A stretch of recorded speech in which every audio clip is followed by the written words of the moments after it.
el método que hemos implementado como pleno para su entrevista es que se le pondrá a disposición unos sobres sellados y usted escogerá uno de ellos donde al interior contiene un cuestionario que será la base de su entrevista, licenciado Nelson.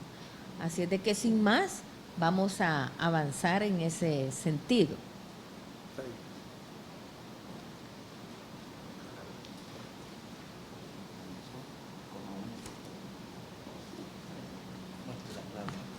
¿Es la número? 3. Muchas gracias, que siempre ese número me cuesta verlo a la distancia. Está bien pequeño. Usted puede abrir el sobre, familiarizarse con el cuestionario y así nosotros también vamos a recibir ese mismo cuestionario para comenzar también a familiarizarnos con ese tipo de preguntas, con las preguntas. Cuando esté listo nos avisa, licenciado Palacio.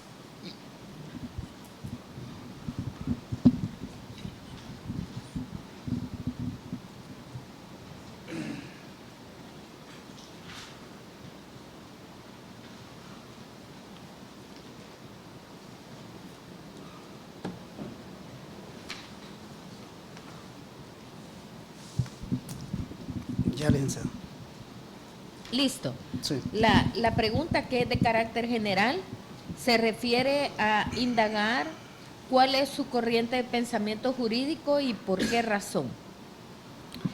Gracias. Antes que nada, buenas tardes y un saludo al Pleno, su presidente y los señores y señoras concejales. Agradecer la oportunidad de estar en esta etapa de este proceso de selección.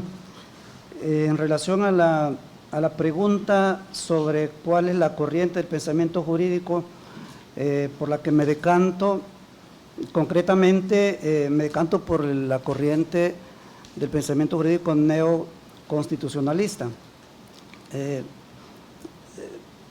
Sin querer entrar a explicar ni las corrientes, ni mucho menos sus postulados, básicamente esta corriente que nace en Europa después de la Segunda Guerra Mundial, principalmente en Italia y en Alemania, nace como una irrupción a los regímenes jurídicos autoritarios y pretende implementar dentro de sus postulados principales o de sus características principales está el crecimiento de las constituciones, es decir, la materialización de los principios y derechos fundamentales en las constituciones, y fundamentalmente lo que la distingue de otras corrientes es que introduce ciertos elementos o métodos interpretativos que para el caso de situaciones complejas que presenta la vida cotidiana, en la colisión de derechos o en la limitación de derechos humanos, pensemos por ejemplo, se vuelven muy necesarios, tales como sistema interpretativo de ponderaciones de derechos, etcétera. Entonces, considero que para un juzgador le proporciona herramientas útiles al momento de decidir aquellas controversias, no significando con esto que se deje de lado el derecho escrito, o sea, positivo, desde luego que no. Estamos refiriéndonos a aquellas cuestiones complejas que suponen colisiones de derechos o vacíos legales. En lo demás, pues claro, hay que respetar el marco jurídico establecido, el tenor literal de las normas, el espíritu de las mismas, etcétera, ¿no? Gracias. La pregunta sobre conocimientos jurídicos, ¿cuáles son los alcances y efectos del principio de progresividad de los derechos humanos? Bien, en relación a los derechos humanos, como es una es un área del derecho que va, digamos, cada vez en crecimiento a través de la historia y dado los acontecimientos históricos que se han presentado, ha fomentado que los derechos humanos se vayan protegiendo a través de convenciones, tratados y la necesidad de que los estados adopten políticas para la difusión, la protección de los mismos. Además de eso, la exhortación para que estos introduzcan en sus ordenamientos jurídicos los derechos humanos, es decir, que se reconozcan inclusive desde la Constitución de la República y en los ordenamientos secundarios. En el caso concreto que el ordenamiento jurídico no lo contemple de manera expresa, pero que sí el Estado sea suscriptor de una convención o de un tratado de derechos humanos, desde luego debe respetarlo, debe cumplirse, y es así que la jurisprudencia constitucional ha querido favorecer y acuerpar esta inclinación del fomento de los derechos humanos, de su protección, y la progresividad es eso justamente, ¿no? La interpretación que debe darse a los derechos humanos es en función de potenciarlos, de aumentarlos, de protegerlos, y contrario al principio de regresividad, el de progresividad supone entonces una forma interpretativa de que los preceptos constitucionales o las disposiciones secundarias deben interpretarse a la luz de esa forma especial de potenciar esos derechos humanos. Las aptitudes éticas, aptitudes y valores éticos, razones por qué la vida privada de un juez debe tener relevancia en la calidad de su desempeño como funcionario del servicio de la justicia. En primer lugar, el juez es un funcionario judicial, ¿no? En general, creería que todo funcionario judicial debe demostrar un comportamiento frente a la ciudadanía que demuestre un apego a ciertos valores, a ciertos principios, porque para la ciudadanía es un referente. Ahora, en particular, un juez, creo yo que tiene mayor responsabilidad en ese aspecto, porque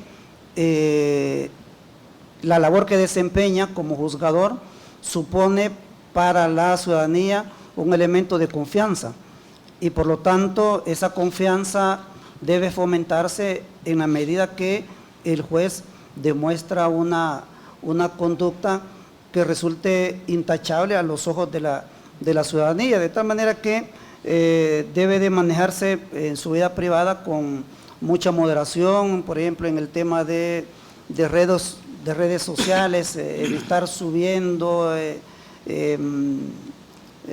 imágenes sobre su vida privada, comentarios sobre cuestiones políticas, religiosas quizás, etcétera. Entonces, en general creo yo que el comportamiento del juez debe ser acorde justamente a las funciones y las responsabilidades que desempeñe, y que para la ciudadanía pues es un funcionario y que necesita tener confianza en dicho funcionario.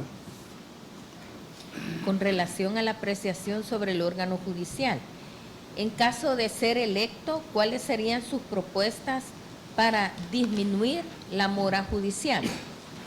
Bien, específicamente el tema de la mora judicial quizás el tema fundamental en el órgano jurisdiccional, y esto pues hay que verlo desde la óptica de los deberes u obligaciones que tiene el órgano jurisdiccional desde la Constitución. La Constitución establece el principio de pronta y cumplida justicia, de tal manera que el órgano jurisdiccional tiene el deber, tiene la obligación de darle cumplimiento, pues, porque no es un mandato opcional. La mora judicial entonces supone un incumplimiento a ese mandato judicial y eso abona a que se tenga muchas veces una mala imagen o un mal concepto del órgano judicial en general, ¿verdad? Y en particular pues de sus funcionarios. Ahora,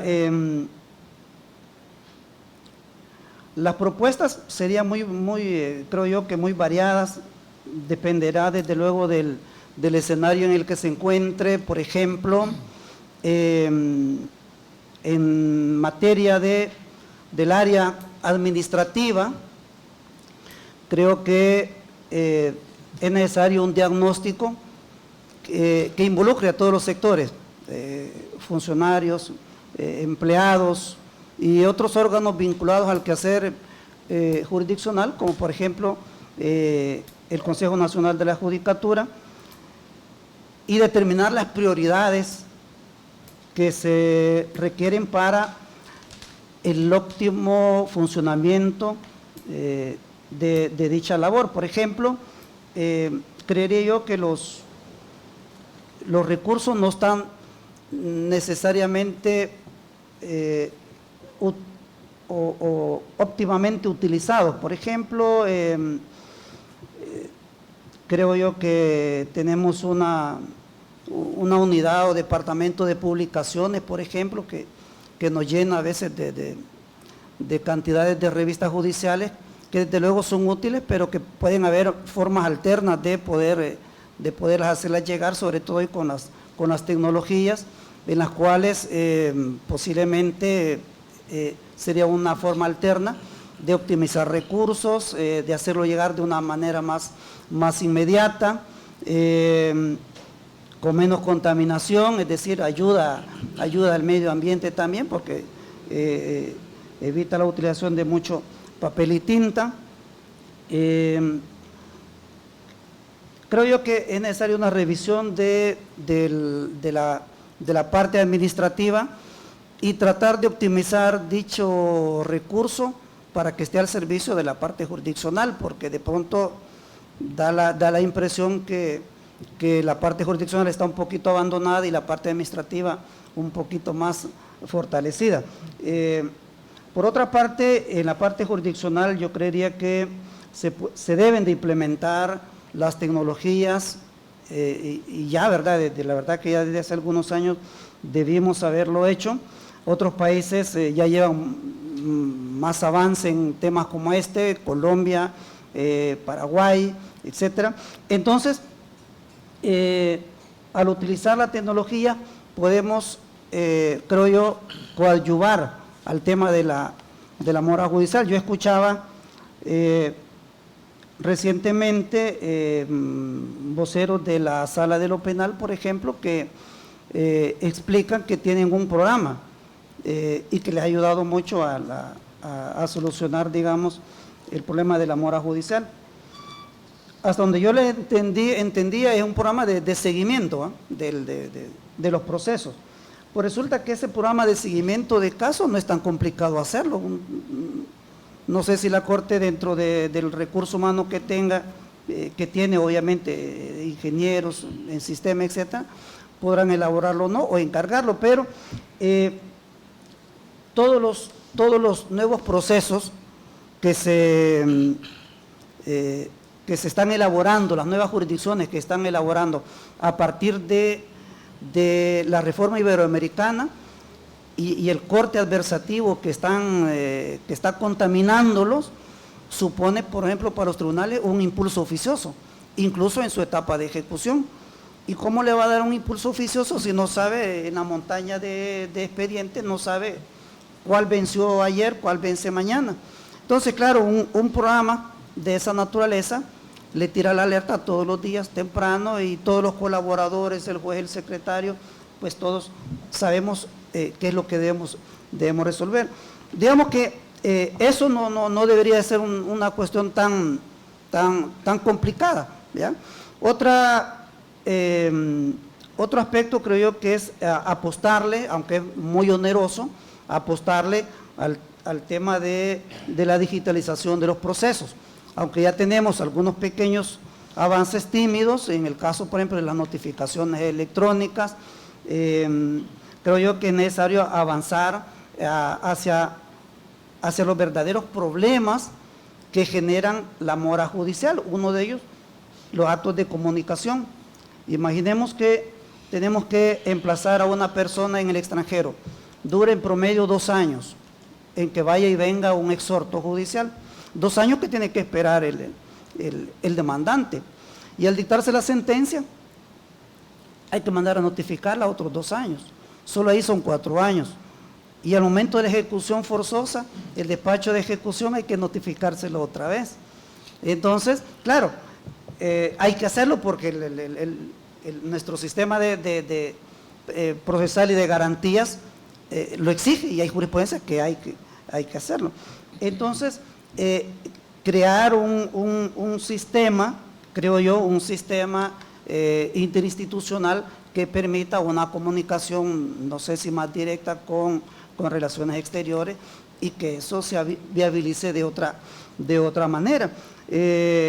Porque ahí está la mora, ¿verdad? Y no necesariamente atribuible en este caso a un funcionario, sino que es el procedimiento a seguir. Enfocar esos aspectos fundamentales supone entonces proponer algunas reformas también, ¿verdad? Por ejemplo, usted en caso de ausencia de un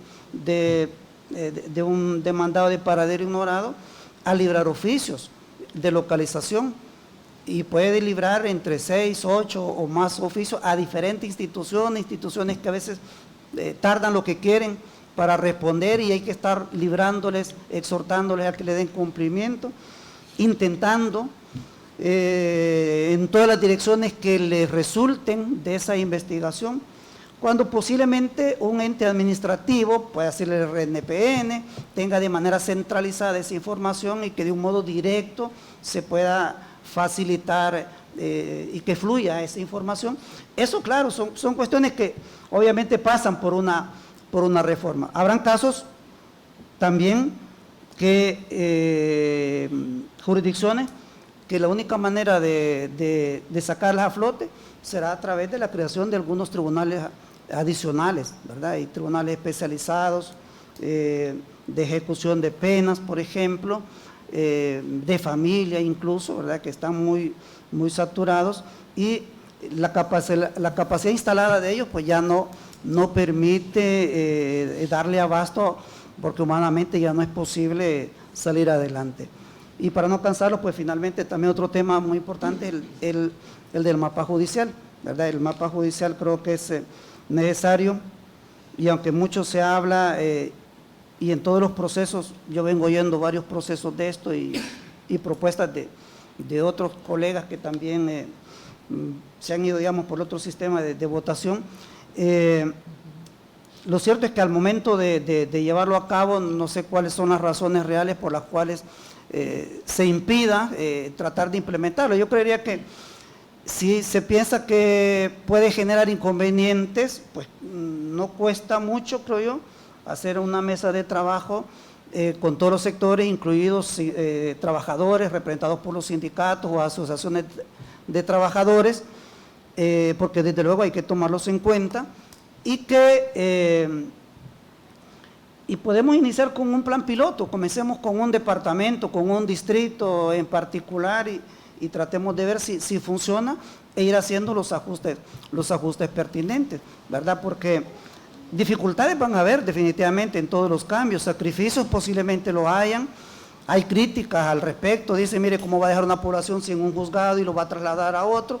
Pero es de valorar, ¿verdad? Porque si usted este tribunal con su personal lo traslada a una cabecera que tiene una mora de 500 expedientes, y con este personal, con este juez le va a dar respuesta a 500, pues usted tendría que pensarlo si va a dejar a 8 personas, a 10 personas a los que atienden el año ese otro tribunal, ¿verdad?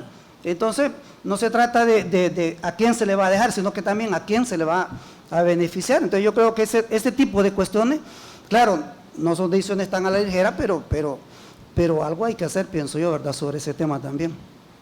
Sí. Pues no nos cansa, licenciado. Gracias. Puede seguir con las propuestas. Exploración de otros conocimientos y apreciaciones personales. Exponga razones a favor o en contra de la existencia de un bloque de constitucionalidad en el sistema de fuentes del ordenamiento jurídico salvadoreño. Ya.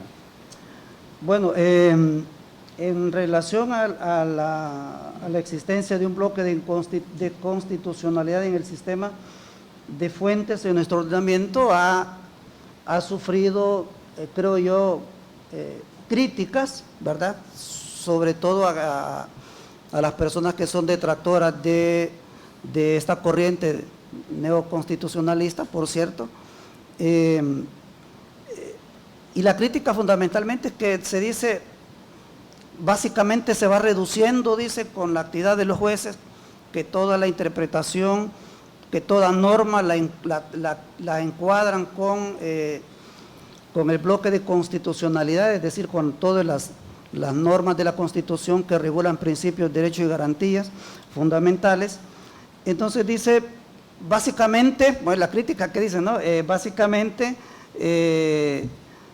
la única fuente del derecho se va reduciendo a ese bloque de constitucionalidad, ¿verdad? Ese, digamos, como una crítica, pero yo creería que si es necesario, si es favorable, y de hecho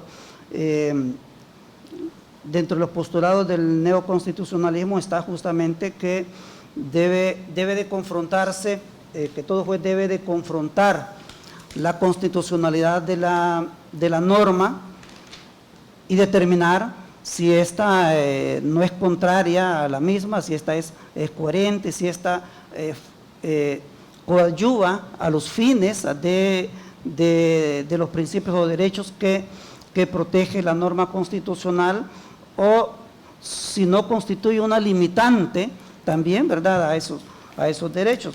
De tal manera que yo creería que la existencia de un bloque de constitucionalidad que desde la Constitución nos determine el conjunto de principios, derechos y garantías fundamentales es necesario, y que es una obligación de todo juzgador el hacer ese análisis de legalidad, digamos, ¿verdad?, de ese control de constitucionalidad, así como obviamente el de convencionalidad, y determinar entonces la aplicación de esa disposición legal.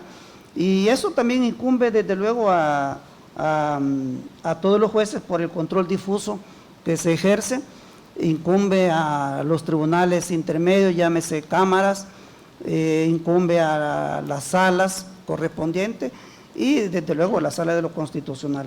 En ese sentido, yo considero positivo el que exista un bloque de constitucionalidad en nuestro sistema de fuentes del derecho.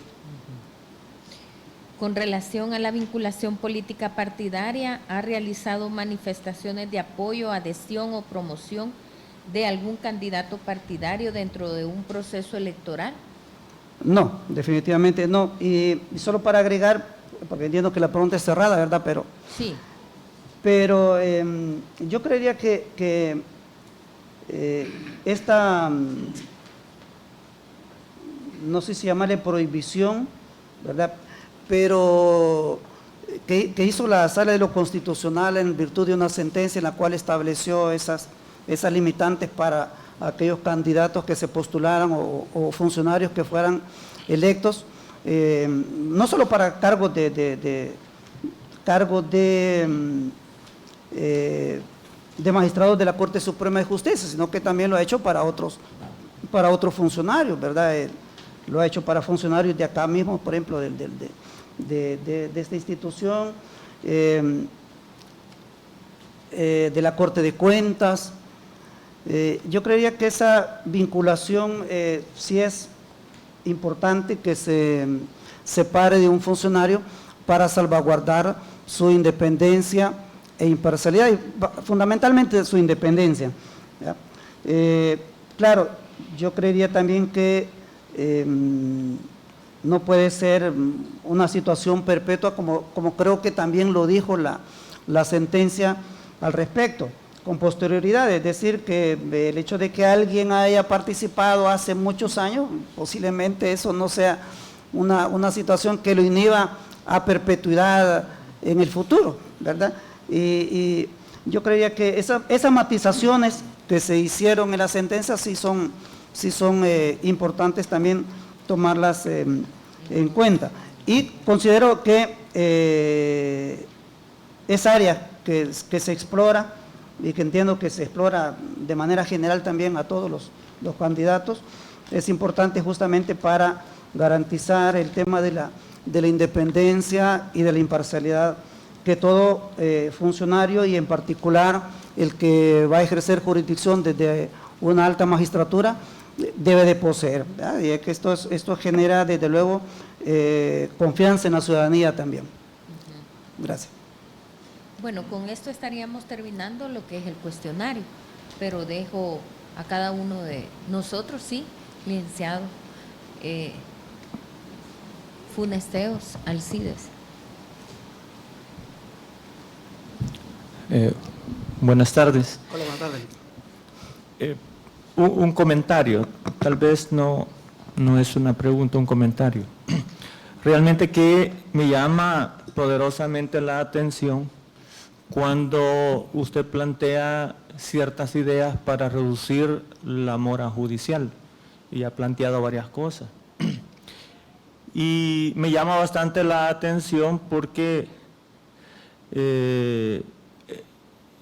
llego a la reflexión del por qué no se han implementado algunos sistemas de gestión de calidad.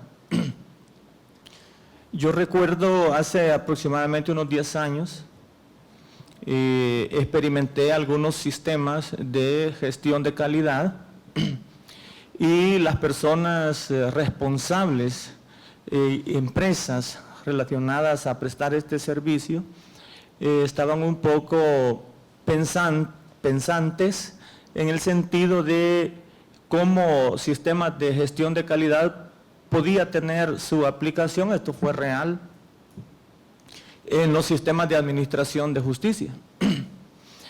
Pero después de 10 años, obvio que hay sistemas de calidad aplicados a los sistemas de administración de justicia. Y no sé por qué razón no se han implementado sistemas a nivel nacional. Y le cuento una experiencia. Yo antes de venir al consejo, yo llegué provengo del Departamento de Investigación Judicial de la Corte Suprema de Justicia. Y como auditor del departamento, llegué, no me recuerdo el tribunal, a preguntar por un caso. Procedimiento normal, me presenté, vengo como auditor del Departamento de Investigación Judicial de la Corte, y bueno, me atendieron muy bien, ¿verdad? Pero voy a la cuestión que pregunté por un caso determinado. Necesito ver tal expediente porque vengo a hacer una auditoría. Con todo gusto, deme la referencia, estoy hablando hace 10 años más o menos. Le di la referencia, lo tiene fulano de tal, me dijo. Y yo me sorprendí, porque efectivamente él tenía una cuestión que había sido creada por él mismo. Es un sistema que según su saber y entender le podía funcionar. Y cabalmente que quedé sorprendido y me explicó el sistema que tenía, que un muchacho lo había creado, que le gustaba un poco la cuestión de sistemas informáticos. Y me enseñó un libro el muchacho que tenía así, creo que son libros a base de códigos.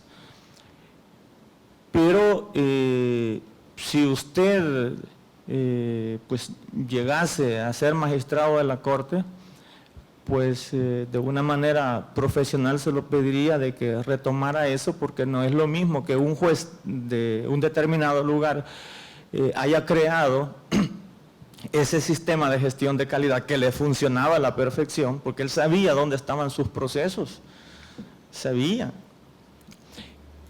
Pero ese es un esfuerzo individual, creatividad, iniciativa propia de un funcionario judicial.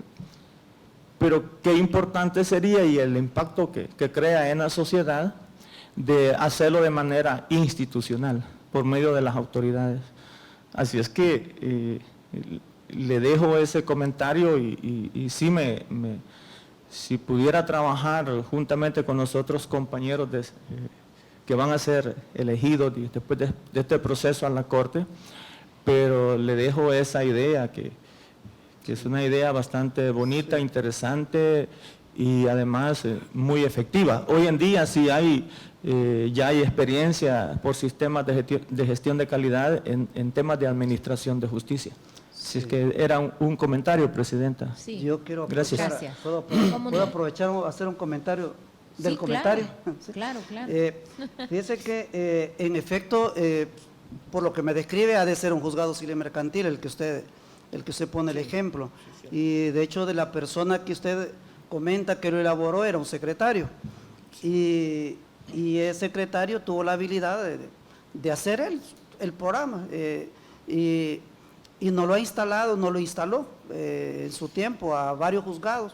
Hubo otro secretario que también era algo curioso, quizás en esa misma temática, y también elaboró otro programa distinto, de tal manera que prácticamente todos los jueces civiles y mercantiles, que estamos separados acá en la zona del escalón, tenemos un sistema, yo creo que todos tenemos un sistema, el de uno o el de otro, de estos compañeros.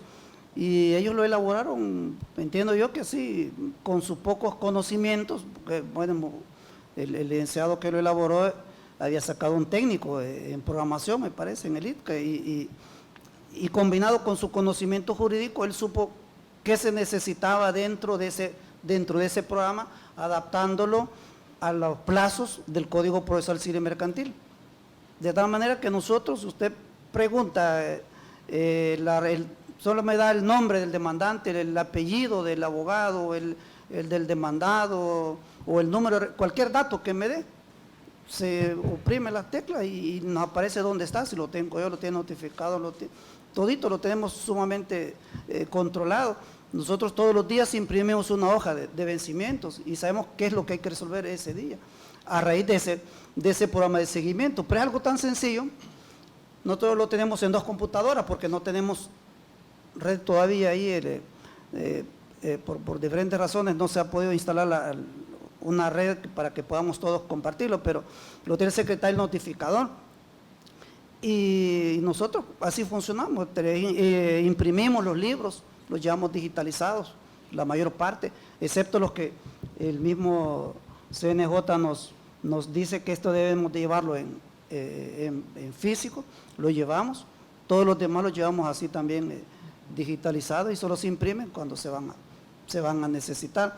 Eso, claro, nos da una gran ventaja porque nosotros identificamos dónde está el proceso. Si yo veo que un proceso me apareció y me aparece mañana, yo llamo al colaborador y le pregunto qué pasa con ese expediente, ¿verdad? Y ya le digo que necesitamos trabajar ese y no le permito que me esté pasando otros procesos que son más recientes porque tenemos algo atrasado y hay que resolverlo más atrasado. Entonces, ese sistema, como un ejemplo, ¿qué tanto habrá costado? Si yo le dijera cuánto me costó a mí instalarlo ahí, sería bien ínfimo para la gran utilidad que nos ha significado. O sea, y me refiero el costo, no del programa, no, del cableado que tuve que pagar y del módem, no sé qué, que se ocupa para eso. Entonces, la Corte con el presupuesto que tiene, yo creería que también puede implementar. Imagínense un programa de ese tipo, pero difundirlo para todo. Nos enviaron a un ingeniero y dijo que necesitaba que le diera las claves, obviamente él no se las iba a dar, Entonces, que él entonces no podía ayudarnos para hacer un programa parecido en la Corte. Pero si se hubiera un programa así también para la jurisdicción familiar y todas las demás jurisdicciones adaptadas a sus necesidades y a sus plazos, claro, sería una gran ayuda. Y si eso todo usted lo tiene en línea, usted desde su computadora pudiera estar consultando posiblemente el expediente. Entonces, claro, eso generaría una gran facilidad y no tener que obligar a que el usuario tenga que estar llegando al tribunal a preguntar un lugar donde no hay ni parqueo, con expuesto a que le quiten la placa o le impongan una multa porque se ha parqueado indebidamente. Entonces, y la pérdida de tiempo, etcétera. ¿Cuándo se puede facilitar el servicio también? Es decir, o sea, pensando en la optimización de un servicio y pensando en el usuario y en la persona, el destinatario de esa justicia, ¿verdad? Sí. Sí, en relación a ese punto, nuestro manual de evaluación precisamente incentiva, ¿verdad?, con puntos extras a la judicatura que, como la de ustedes, ha implementado modelos de gestión casi empíricos, ¿verdad?, porque ustedes los han podido implementar y definitivamente son muy beneficiosos. Ahora, la pregunta en relación a ese punto va en el sentido de que ahora con la pandemia, que pues ha afectado tanto, no es factible, según tengo entendido, y si no usted aclara o corrige esa parte, que la consulta de expedientes se está haciendo por citas y esas citas no permite un efectivo acceso. ¿Cómo usted evalúa esa situación? Si es que acaso tiene conocimiento de esas citas y de que las citas para ir a consultar un expediente están lejísimos, Sí. ¿verdad? Bueno, indudablemente que la pandemia ha venido a generar ciertas condiciones, ¿verdad?, que suponen una limitación al desplazamiento o al tema del distanciamiento, pero yo creería que dependiendo de la realidad de cada tribunal, se deben de adoptar las medidas, las muy necesarias, y que no limiten los derechos o garantías que tienen los usuarios, en este caso, por ejemplo, el del acceso a los expedientes. Y digo esto porque no solamente es un tema de pandemia, desde antes de la pandemia, muchos tribunales ponen horarios, ¿verdad? Y dicen solo tal día, y tal día de tal hora a tal hora, etcétera. Entonces, hay tribunales que tienen digamos, esa forma organizativa. No sabría explicar el por qué, pero bueno, yo ejercí como abogado hoy también independiente, como por 18 años, 20 años, antes de ejercer la judicatura, y pues yo sufrí también, ¿verdad?, todo ese tipo de situaciones, y cada tribunal puede y podía tener sus limitantes, ¿verdad?, o entrega de documentos solo tal día y no podía usted otro día. Entonces, claro, la pandemia sí establece o genera otro tipo de condiciones, pero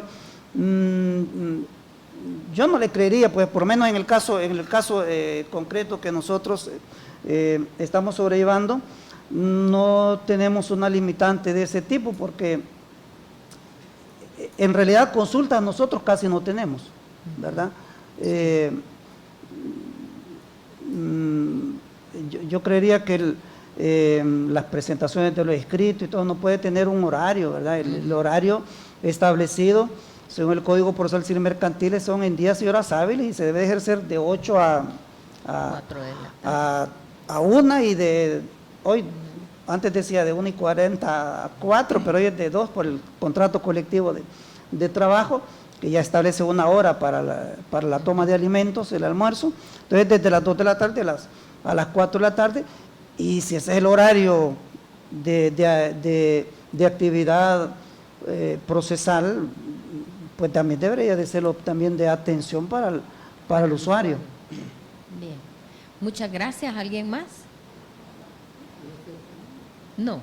Bueno, con eso, licenciado Nelson Palacio Hernández, hemos terminado la fase de entrevista. Quedaría usted atento a cualquier notificación que reciba de parte de la Secretaría Ejecutiva después que nosotros hayamos realizado la consolidación de toda la información. Bueno, les agradezco mucho su tiempo y felicitarlos por el proceso que están llevando. Muy amables. Muchas gracias. ¿Me la llevo? El agüita sí, el cuestionario no.